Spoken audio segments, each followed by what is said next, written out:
Hi, I'm Kat and welcome to the next episode of Mysteries. Although I don't know why I keep calling them mysteries because not everything we talk about here is a mystery, but equally it's very fascinating, so yeah, I guess it can be called a mystery.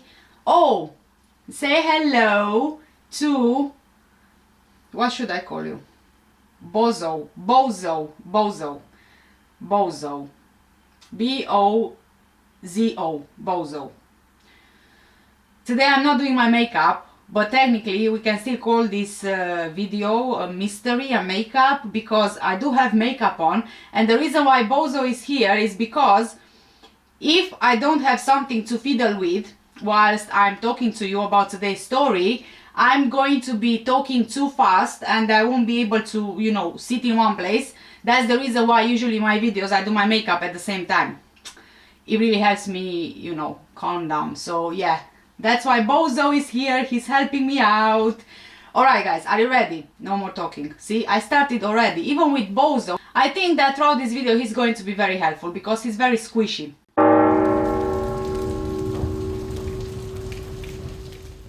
Look, see, I almost forgot already. The word in Romanian. The word for today is clătite. Clătite. Clătite. Clătite. Well done, guys. You just said pancakes.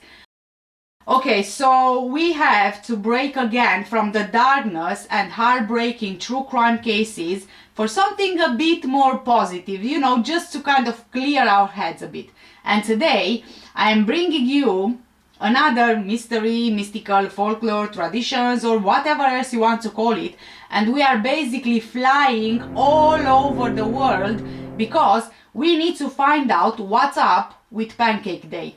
Where does it come from? And stay to the end because I'm going to give you my own recipe for pancakes and a delicious feeling which I really love. So let's get started. Are you ready to go on this trip with me and Bozo? Oh, and let's not forget about the mannequin. Let's not forget about Carla who is behind me. Yeah, I didn't forget about you, Carla. Don't worry. It's okay.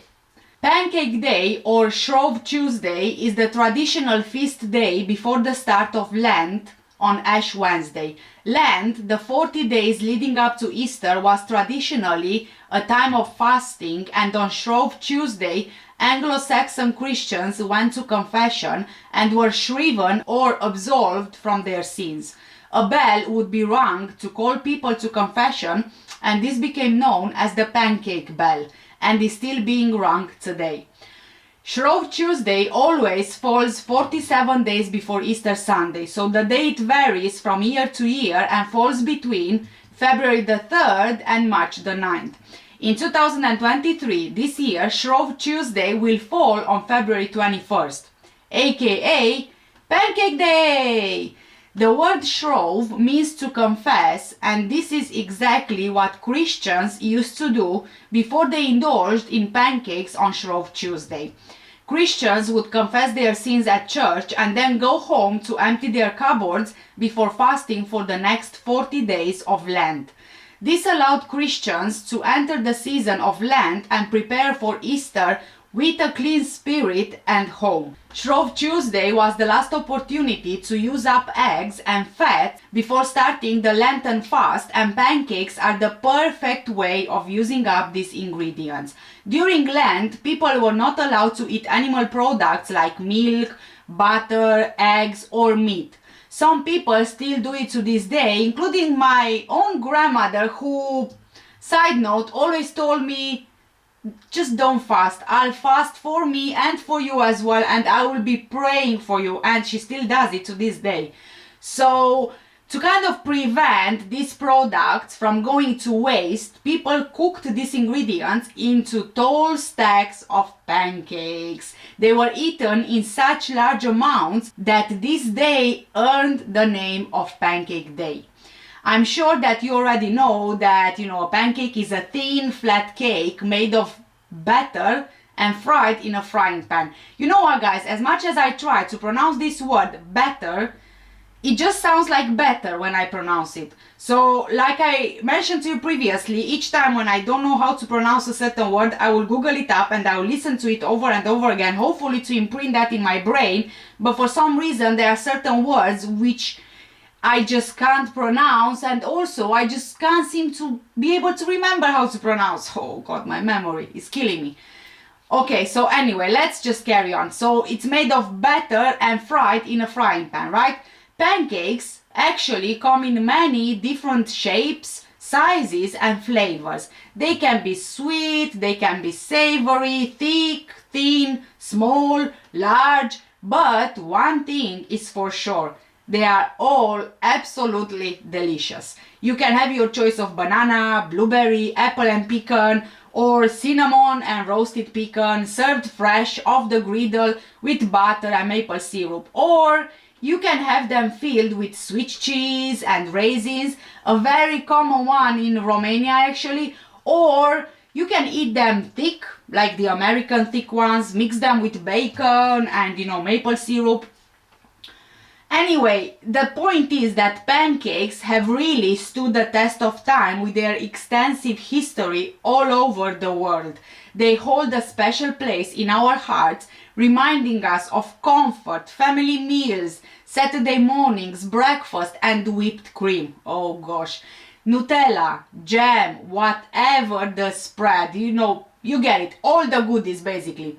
For example, a traditional English pancake is very thin and is served immediately. Golden syrup or lemon juice and caster sugar are the usual toppings for pancakes. I personally like my pancakes made from scratch by moi, filled with either jam, chocolate spread, or, like I keep mentioning, my favorite of all, sweet curd cheese mixed with raisins, rum essence, vanilla sugar and lemon. Oh, that's just heavenly. It makes me hungry. Yes. The earliest known English recipe dates from the 15th century, although pancakes had actually been eaten in other countries for centuries before that. In the French-speaking world, the day is known as Mardi Gras or Fat Tuesday. The pancake has a very long history, like I said, and featured in cookery books as far back as 1439, and the tradition of tossing or flipping them is almost as old. Pancakes have been around for centuries. I keep repeating that, but it's like it needs to be, ingrained in our brains. Maybe if I keep repeating, I don't know why I keep repeating, but okay. Pancakes have been around for centuries and are a staple in many cultures. Each culture seems to have a unique take on them. People eat them for breakfast, lunch and dinner all over the globe. Some examples include crepes or crepes, potato latkes, Irish box tea, Russian blini, Welsh krempog, Indian puri and Dutch pannenkoeken. Oh boy, the pronunciations today are going to kill me because we are using more than 2 languages in today's video. So yeah, bear with me please. Experts believe that people enjoyed pancakes as far back as 30,000 years ago during the Stone Age. In fact, researchers found pancakes in the stomach of Ötzi the Iceman, the famous human remains that date back more than 5,000 years. And yes, it's not Otzi, it's Ötzi, because it's an O with 2 points. Yes, you get it. It's on your screen anyway.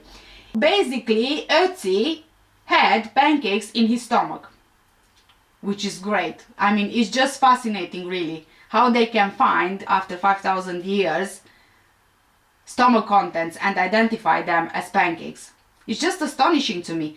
In ancient Greece and Rome, pancakes were made from wheat flour, olive oil, honey and curdled milk. Ancient Greek poets Cratinus and Magnes wrote about pancakes in their poetry.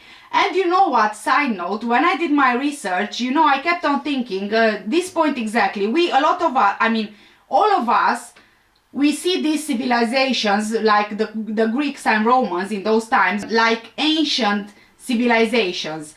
And we can't really comprehend that perhaps they had an advanced technology in general, which maybe wasn't as advanced in those times for them, it appears to us that it was advanced for their time because we don't know everything about them, right? So this brought me to think about, for example, look, these people, they seem to be very clever.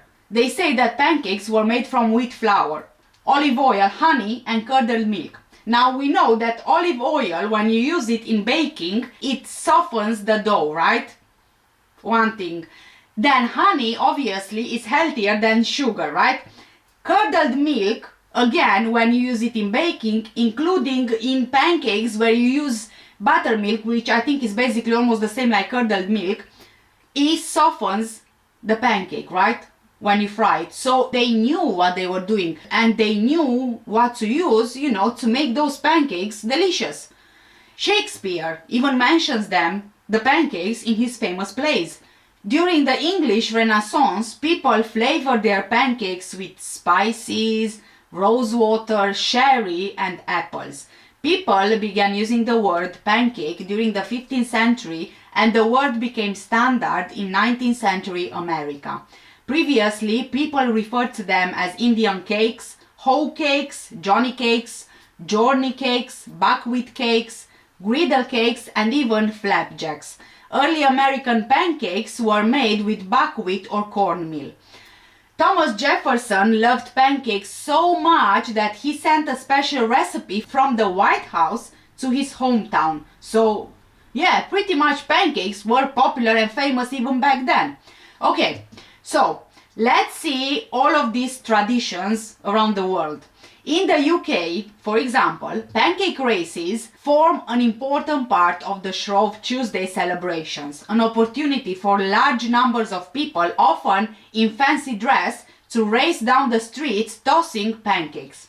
The aim of the race is to get to the finishing line first, carrying a frying pan with a cooked pancake in it and flipping the pancake as you run. The most famous pancake race takes place at Olney in Buckinghamshire. According to tradition, in 1445, a woman of Olney heard the shriving bell while she was making pancakes, and she ran to the church in her apron, still holding her frying pan, and with that the Olney pancake race is now world famous. It's believed that the tradition to flip your pancake came from the 15th century after the woman rushed to the church to confess her sins while midway through making pancakes. This Shrove Tuesday race has some rules to it though. Competitors have to be local housewives and they must wear an apron and a hat or a scarf. Each contestant has a frying pan containing a hot pancake. She must toss it 3 times during the race. The first woman to complete the course and arrive at the church, serve her pancake to the bell ringer and be kissed by him is the winner. Yay! The winner! At Westminster School in London, the annual Pancake Grease is held. A verger from Westminster Abbey leads a procession of boys into the playground where the school cook tosses a huge pancake over a 5-meter high bar. The boys then race to grab a portion of the pancake, and the one who ends up with the largest piece receives a financial reward from the dean, which would have been in the day originally a guinea or sovereign. In Scarborough, Yorkshire, on Shrove Tuesday, everyone assembles on the promenade to skip. Yes, to skip. Long ropes are stretched across the road and there could be 10 or more people skipping on one rope. The origin of this custom isn't known, but skipping was once a magical game associated with the sowing and spouting of seeds, which may have been played on burial mounds during the Middle Ages. Many towns throughout England used to hold traditional Shrove Tuesday football or mob football games dating as far back as the 12th century. The practice mostly died out with the passing of the 1835 Highways Act, which banned the playing of football on public highways, but some towns still managed to maintain the tradition to this day, including Alnwick in Northumberland, Ashbourne in Derbyshire, called the Royal Shrovetide Football Match, Atherstone in Warwickshire, Sedgefield, called the Ball Game in County Durham, and St Columb Major, called Hurling the Silver Ball in Cornwall. In Ashburn, for example, the goals are 3 miles apart. The game is played over 2 days, involving hundreds of players, and the rules are actually minimal. The 12th century writer William Fitzstephen described a Shrove-tide ball game near London, and many communities held traditional Shrove Tuesday games when huge crowds would battle to carry a ball from one end of a village or town to the other. In parts of Britain, children went shroving, singing songs or reciting poetry in exchange for gifts of food. Two popular Shrove Tuesday activities no longer practiced were cockfighting and cock throwing. Cock throwing involved tethering a cockerel to a stake and pelting it to death with cudgels. Samuel Pepys described watching it on Shrove Tuesday 1661 after eating pancakes, which he calls fritters, while William Hogarth illustrated the game in his first stage of cruelty artwork. And I just have to say thank God this is not being practiced anymore, because I think it's just cruel and sounds to me more like torture. Pancakes have become such a popular Shrove Tuesday tradition that on this day a whopping 52 million eggs are used in the UK alone. That's 22 million more than your average day. In Denmark, on the last Sunday before Lent, Danish toy stores and bakery windows fill with toy cats, wooden barrels, and huge amounts of freshly baked buns. These golden buns have loads of sweet fillings, including whipped cream, strawberry jam, and melted milk chocolate. And that's because it's vastenlavn, Denmark's version of Pancake Day. Vastenlavn was originally the last day to feast on dairy foods, sweet flavors, and special Danish buns before fasting for Lent. Now, however, it's a great opportunity for children to dress up as their favorite characters and hit the cat out of the barrel. Hitting the cat out of a barrel is an old Danish tradition carried out on Vastenlavn. Danish people would gather to take it in turns to beat a wooden barrel with a stick. It's believed this was to scare the evil cats, which often slept inside the barrels, away from their town. Luckily, this doesn't happen anymore. Now, in Denmark, a cardboard box symbolizes the wooden barrel and sweets represent the sleeping cat. There is also a competition among the children to see which boy and girl can bash the barrel the most. The winning boy and girl are then crowned Cat King and Cat Queen. Denmark is a country known for its beer brewing, so it might be no surprise that making traditional Danish pancakes includes adding in some beer, of course. Danes believe it makes the dough more crispy. The pancakes are enjoyed either hot or cold, and with vanilla ice cream or jam and sugar, or a combination of both.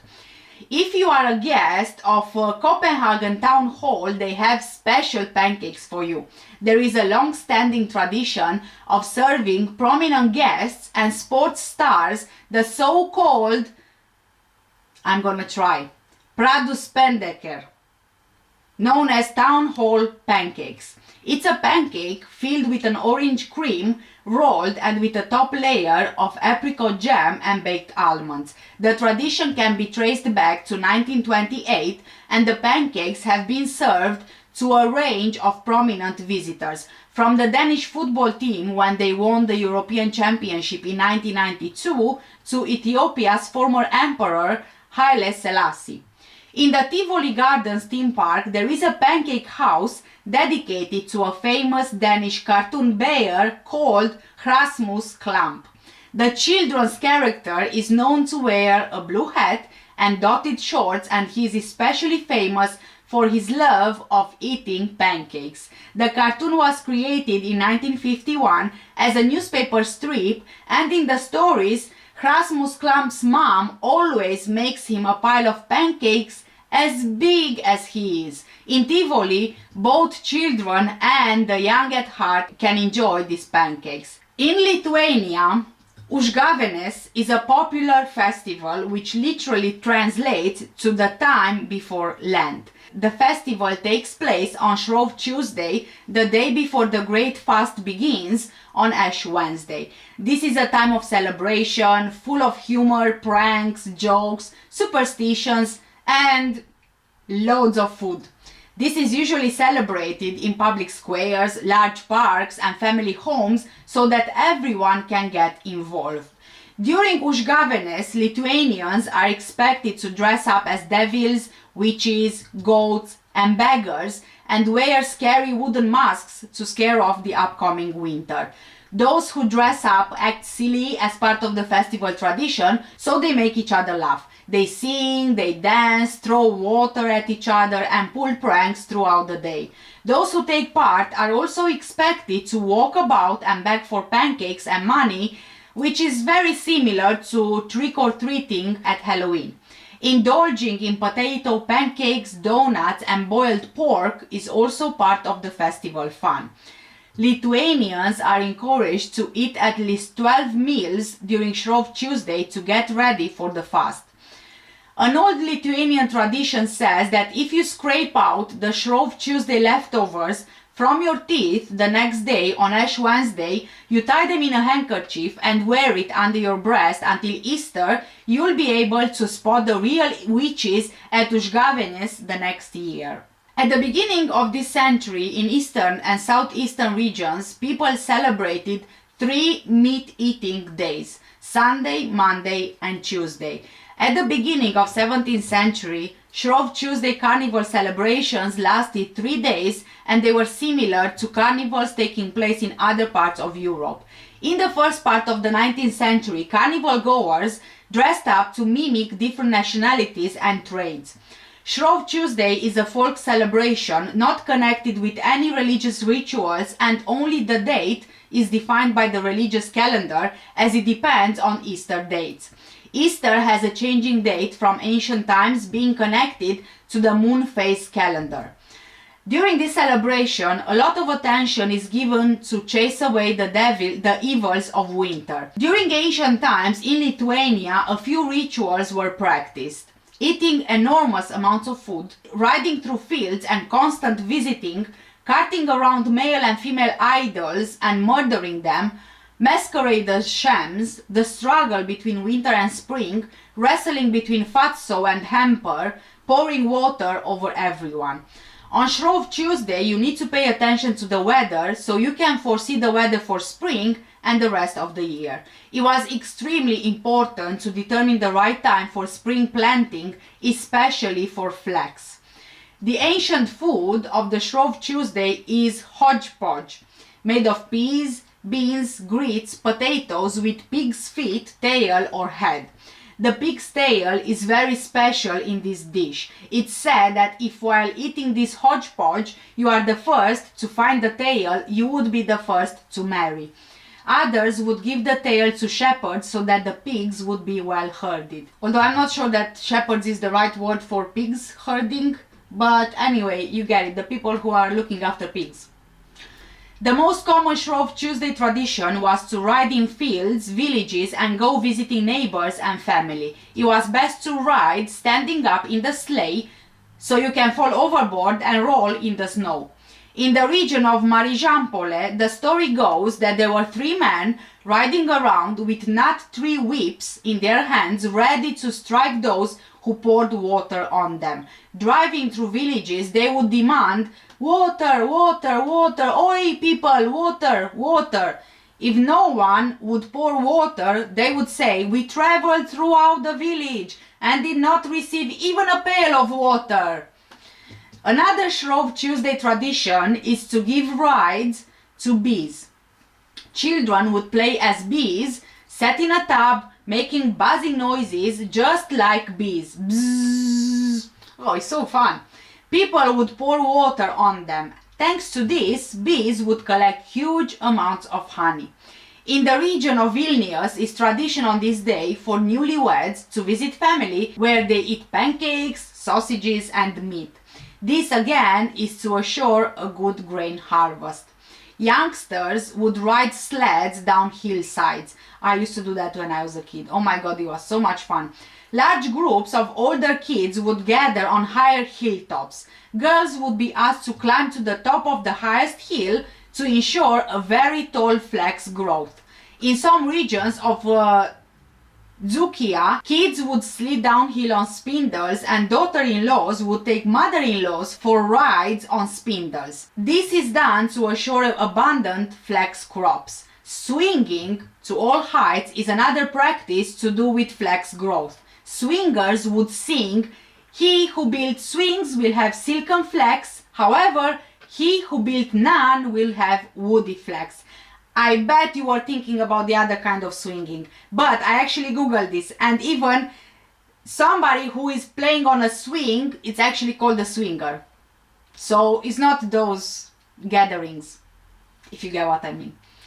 In many regions of Lithuania, it's common to soak and wash clothing on Shrove Tuesday so that linen would be whiter than ever. In order to weave very thin linen fabric, girls would make sure that there were no cobwebs in the house. They also spun for a while to make sure that they will soon have a visit from the matchmaker. Another traditional Shrove Tuesday event was masqueraders strolling about, which had the task of awakening spring and plants. Old writings show that masqueraders were very scary masks made from tree barks, sheepskins or animal skulls, all showing brutal hatred. The masks were of strange colors, their beards, eyebrows and hair of horse, dog and even bear hair, mostly brown, black or white. The masks represented elders, beggars, people of different nationalities, birds and animals. They would also dress as devils, angels and symbols of death. And here is another story which I found really interesting. At the beginning of 19th and 20th centuries, the struggles between fatso and hamper were acted out throughout Lithuania. Fatso symbolizes meat eating and overeating. Fatso would be dressed as a fat man. Hamper symbolizes modesty, diligence and fasting. He would be slim, raggedy, with hemp filament around his head, with a hemp rope and whip in his hands. They would push each other, threaten each other, until Hamper would win. This fight would take place in streets, yards, sometimes even indoors. All masqueraders ended Shrove Tuesday by taking part in joyful evening games, joking and dancing, which continued until midnight. On Shrove Tuesday, spells would be cast as well. Young women did the following: took 3 plates, filled one with soil, placed a ring in another and a wreath of rue in the third one. With covered eyes, the young woman chooses a plate. If she picks the one with the ring, she will be married soon after Easter. Picking the plate with the wreath of rue, she will remain an old maid, and picking the plate with soil means death soon after Easter. Certain works were also forbidden on Shrove Tuesday: mending, sewing, hair combing, rope twisting and grindstone milling. Disobeying this would bring summer storms, winds will rip off roofs, chicken will scratch in gardens, meat will have worms and fingers will swell. Moving on to Canada. Canada's Pancake Day is actually very similar to UK's Pancake Day. The celebrations begin on Shrove Tuesday and mark the last day of indulgence before giving up meat, eggs, milk and butter for the 40 days of Lent. Slightly different to the UK traditional sweet lemon and sugar toppings, Canadian pancakes are typically served with maple syrup, partridge berry jam and sausages. However, on Shrove Tuesday, Canadians tend to add extra ingredients to their pancake batter. Butter. No, it's not butter, because butter is the spreadable butter. Batter. Okay. Traditionally, Canadians add small objects to their pancake mix. These trinkets include coins, buttons, rings or string, and each item is said to have its own special meaning. For example, it's believed that the lucky one who finds a shiny coin in their pancake will be rich. However, the unlucky one who bites down on a button will become a seamstress or a tailor and have to work for the rest of their life. Apparently, some Canadians have also added nails to their pancake mix before. And I don't mean the fingernails, but the metal nails, the pins. In the dark winter months, the Canadian city of Quebec celebrates the largest winter festival in the Western Hemisphere, the Quebec Winter Carnival, or Carnaval de Québec. I'm trying my French.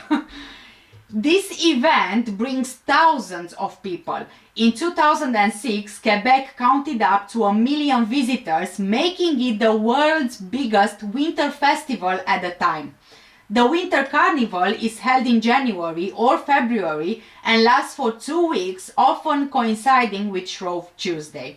The festivities include snow sculpting, winter sports, and typical Quebecois sports such as canoe races and dog sledding. Bonhomme is a large snowman with a red cap and an arrow sash, and he is an important symbol associated with the Quebec Winter Carnival. The arrow sash, inspired by North America's indigenous culture, was used in the 19th century to tie jackets at the waist to prevent the cold from creeping in.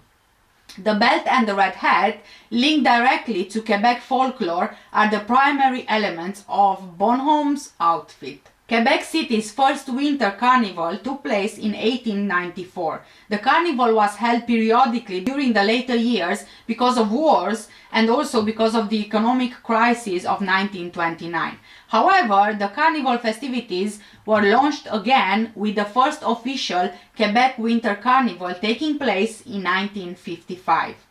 The word carnival is said to come from the simplified Latin carnelevare or carnevale, goodbye meat. The days of carnival were traditionally for eating meat before putting it away for the fasting season. Carnival was also the last time for pleasures of the flesh, such as dancing, drinking, and other activities. You know what I mean. Before the Lent began. Another possible origin for the word carnival is the Latin word carus navalis, a colorful wooden boat people carry through the streets during an old spring celebration. These boats, or parade floats as they are called today, are still an essential part of carnival celebrations today. So, moving on to Poland. In Poland, in the 17th century, Polish ancestors used to celebrate Shrove Tuesday by indulging in lard, bacon, and vodka for a whole week before fasting for Ash Wednesday. They called this their Fat Week. However, in modern times, the Polish people have realized the health conditions associated with consuming nothing but lard, bacon, and vodka for 7 days straight, and instead created a much shorter tradition with a bit of a healthier food, and they called it the Fat Thursday. Fat Thursday is celebrated on the last Thursday before Lent and consists of feasting on only pancakes, nalezniki, pastries, chruściki, and jam-filled donuts, paciki, for a whole day. Fat Thursday is considered to be one of the busiest days of the year in Poland, with many bakeries and cake shops opening in the early hours of the morning to prepare the thousands of donuts and pastries which will be eaten that day. It's said that the average Polish person eats at least 3 donuts on Fat Thursday, which is equal to around 1200 calories. Fat Thursday is celebrated nationwide in Poland and also by Polish people living abroad. Even immigrants and tourists who live in Poland love to celebrate this exciting day. There are mainly 2 main types of Polish foods eaten on this day, Pancake and faworki. Pancake is a fried donut glazed with sugar, typically filled with rose marmalade and covered with candied orange peel. Legend has it that bad luck awaits anyone who doesn't eat at least 1 pancake on this day for the rest of the year. Many big businesses in Poland present this traditional donut to staff and clients. Faworki, also known as angel wings, is another favorite delicacy amongst locals. These are tasty crisps of fried pastry sprinkled with powdered sugar, and they come in twisted ribbon shapes. You don't really have to eat the treats on this day, no one will, force you, but it's highly recommended that you try at least 1. Locals believe that if you don't eat 1 faworki or pancake on Fat Thursday, The rest of the year will be filled with regret and bad luck. So really, you don't want to risk it. And with that, let's move on to France. Bonjour, madame. In France, you'll find some of the best creperies around, serving up traditional crepes or crepes with a great range of toppings. One of the biggest annual celebrations in France is the Carnaval de Nice, the theme of which changes every year. The theme for the 2023 Carnival is King of the World's Treasures. Nice Carnival or Carnaval de Nice is one of the biggest carnivals and best carnivals in the world, rivaling Rio, Venice or New Orleans Mardi Gras. For a 2-week period before the onset of Lent, the city of Nice transforms into an annual 12-day party that attracts well over 1 million visitors. The carnival can be seen on the Promenade des Anglais, with floats competing in flower battles to see who has made the boldest and most impressive display. Brightly dressed characters throw flowers into the crowds, and hundreds of dancers and musicians entertain the masses as they enjoy the festivities. Nice Carnival is one of the biggest, best and oldest carnivals in the world. For 12 days, millions of people celebrated the carnival in the French Riviera. Moving on to Switzerland. Swiss pancakes are light and fluffy and often served sprinkled with nuts. They can be found in bistros and bakeries throughout the city of Basel and many others. The Carnival of Basel or Basel Fastnacht is held on the Monday after Ash Wednesday and is 72 hours of non-stop celebrating. It's widely thought of as one of Europe's best festivals and starts very early on the Monday morning at 4 a.m. To mark its beginning, all of Basel's lights are turned off, leaving only the lanterns of the parade to light up the streets. Throughout the festival, participants in varying costumes run through the old town of Basel, handing out sweets and confetti and playing live music. Belgium! For some of Belgium's best crepes, you need Brussels. There are countless small cafes that will be serving traditional crepes with lemon and sugar. The town of Binge, for example, is known for its orange tossing celebrations, which leave the streets covered in juicy pulp. While some countries feast on pancakes on Shrove Tuesday before the start of Lent, in Belgium the annual celebration takes place among family and friends at Candlemas, 40 days after Christmas. La Chandeleur was originally a pagan tradition honoring the earth's fertility at the end of winter when mild temperatures favored the cultivation of wheat. It then gradually became a religious event. Apparently, hungry pilgrims bearing flaming torches arrived in Rome in the 5th century and were fed with thin galettes due to a shortage of bread. This culinary invention led to the pancakes or crepes that we know today. Binge Carnival has some of the oldest traditions of any in Europe. Local men are given the opportunity to dress up as Jills and perform during the festival, and the Sunday before Ash Wednesday is usually celebrated by having everyone dress up in costume and march through the streets of Binge.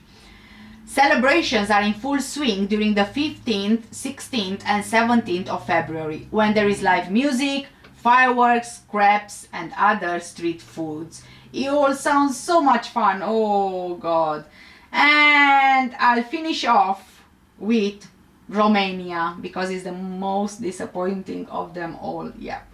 When Lent starts in Romania, Orthodox believers for the following 7 weeks are not allowed to eat meat, with the exception of several days when they may have fish. The beginning of Lent is marked through a family dinner on Shrove Tuesday. According to tradition, on this day the young ones are paying visits to their parents or other older relatives, while godparents are getting ready to receive their godsons and goddaughters. There are many customs during this period and superstitions related to it.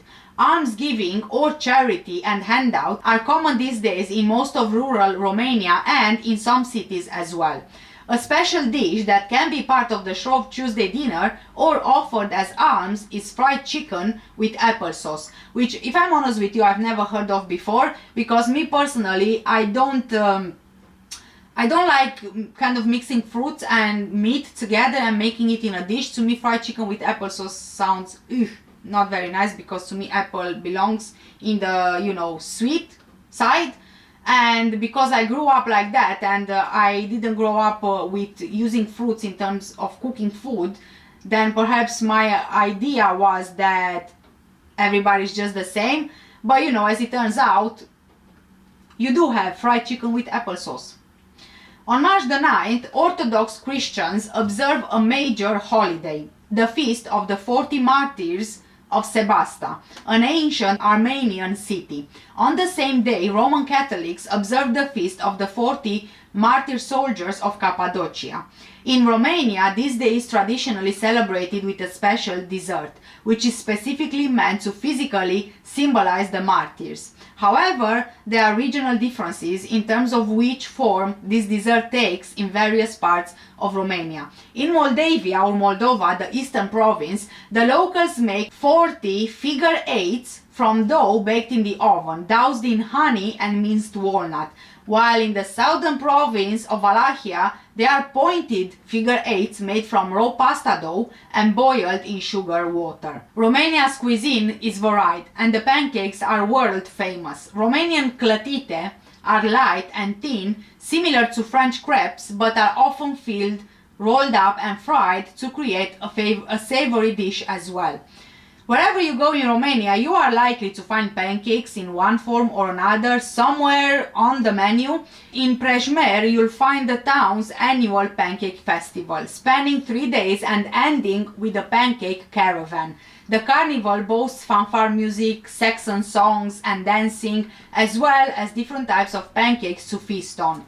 The pancake caravan, usually held on a Sunday, is marked by accordion players and drummers, people selling pancakes, and a masked ball in the evening to round off the event. And honestly, that's all we do in Romania apparently for Pancake Day, other than, you know, religious customs and the fasting and such. I'm not even sure that we actually call this a Pancake Day. I don't even think that we use that term in Romania. But I haven't been there in 15 years, so, you know, I might very well be wrong. Sadly, I couldn't cover all of the countries in the world, but I need you to let me know, how do you celebrate Pancake Day? What traditions or rituals do you practice? And yeah, happy Pancake Day! Don't forget my recipe following now. Take care, stay safe, and I'll see you in the next one.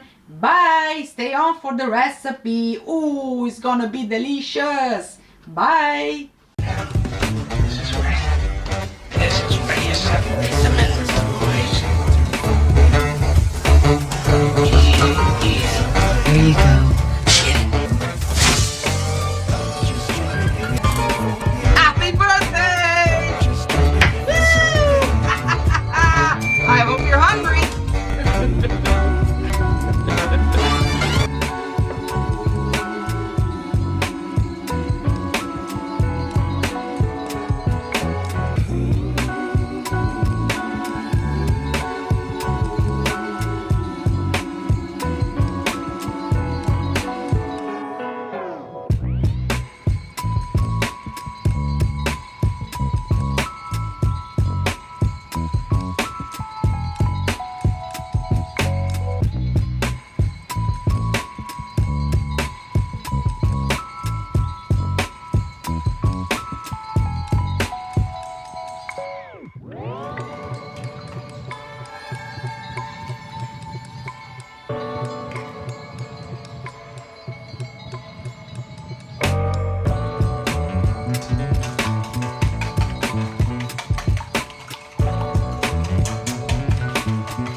Hey, are you still there?